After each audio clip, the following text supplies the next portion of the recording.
Alors, nous allons maintenant travailler ensemble sur l'exercice A de la séquence 75, page 100. Alors, dans cet exercice, vous avez plusieurs dessins qui expliquent un petit peu la situation, le petit jeu que l'on va faire ensemble. Alors, je vais remplacer le maître et je vais faire exactement la même chose que lui. Alors, voyons un petit peu, étape par étape, ce qu'il est en train de faire. Alors, première étape. Il explique qu'il a 7 jetons dans sa main. J'ai moi aussi 7 jetons dans ma main. Étape 2. J'en prends un que je mets dans la tasse. Je prends un jeton également, d'accord, et je le mets dans ma tasse. Vous voyez, un jeton. Ensuite, étape 3, et là vous allez devoir participer les enfants. 7, c'est 1, et encore... Alors, vous n'allez pas écrire tout de suite, vous allez simplement chercher la réponse. Donc, j'avais 7 jetons en tout dans ma main avant. J'en ai mis un dans ma petite tasse. Combien ai-je de jetons cachés dans ma main? 7, c'est 1. Et encore, ce qu'il y a caché dans ma main. Cherchez ce qu'il y a caché dans ma main. 7, c'est 1. Et encore, je vous écoute. Quelle est la réponse? D'accord, alors on va vérifier. On va vérifier si vous avez raison. Je recompte ce qu'il y a dans ma main. 1, 2, 3, oups là, 4, 5 et 6. Donc combien de jetons étaient cachés dans ma main?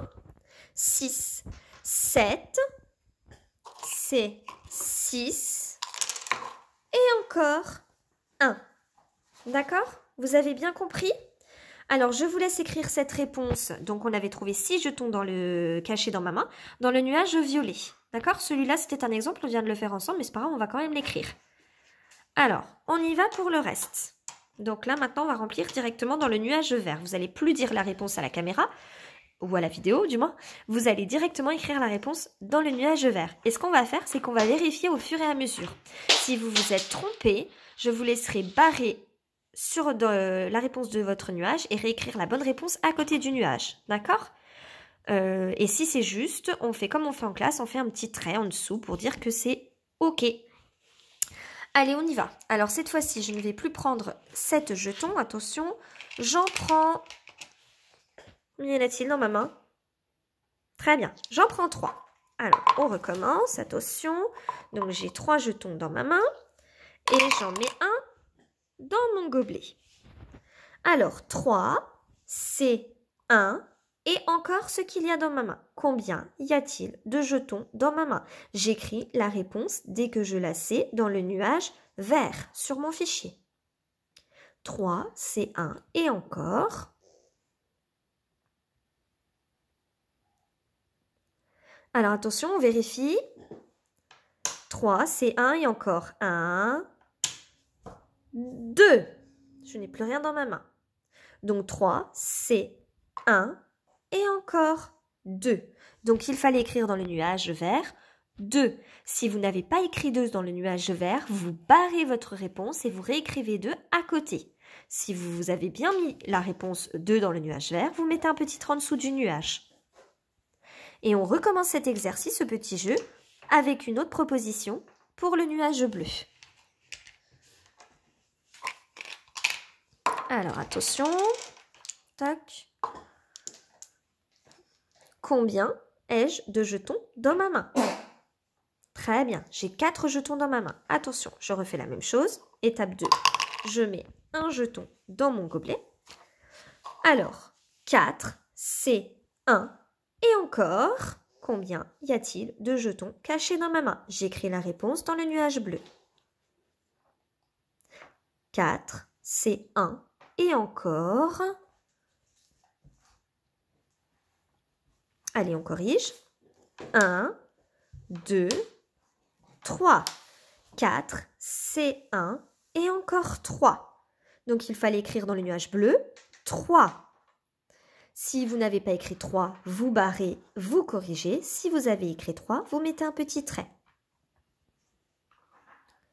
Alors, on peut déjà remarquer que à chaque fois. Donc là, on cherchait 4, c'est 1 et encore 3. Donc la réponse, ce qui se cache dans ma main, c'est toujours le nombre qui est avant la totalité des jetons qu'on a au départ. Donc au départ, on avait 4 jetons en tout. Eh bien, ce qui avait caché dans ma main quand j'en ai enlevé 1, c'est 3. 3, c'est avant 4 dans la frise numérique. Donc, pour avoir plus facile, on peut aussi se dire, ah ben, c'est le nombre qui est juste avant. Si j'ai enlevé un jeton, ça veut dire que j'ai fait moins 1, comme l'exercice qu'on a fait tout à l'heure dans le calcul mental. D'accord? Donc, on retombe sur la case juste avant avec la frise numérique. Alors maintenant, on va faire le violet, le nuage violet. Attention. Alors, combien est-ce que j'ai de jetons dans ma main? Oui, j'en ai 5. Alors, c'est parti. J'en avais 5. J'en mets un dans mon gobelet. 5, c'est 1. Et encore, j'écris la réponse dans le nuage violet. 5, c'est 1. Et encore. Allez, on compte. 1, 2, 3, 4. Si je reprends mon petit exemple de tout à l'heure, enfin ma petite explication, au départ j'avais 5 jetons, d'accord? Donc quel est le nombre qui est juste avant 5 sur la frise numérique? Eh bien c'est 4. Et ça tombe bien, il y avait bien 4 jetons dans ma main. Donc la réponse qu'il fallait écrire dans le nuage violet était la réponse 4. Je vous laisse vous corriger sur le fichier si vous avez besoin.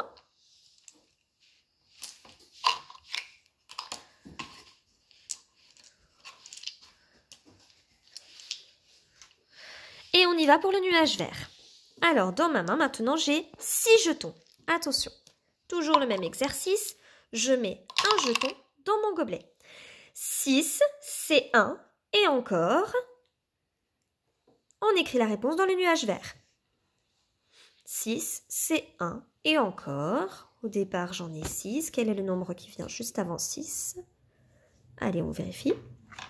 1, 2, 3, 4 et 5. Il fallait écrire la réponse 5. Je vous laisse corriger tranquillement sur votre fichier.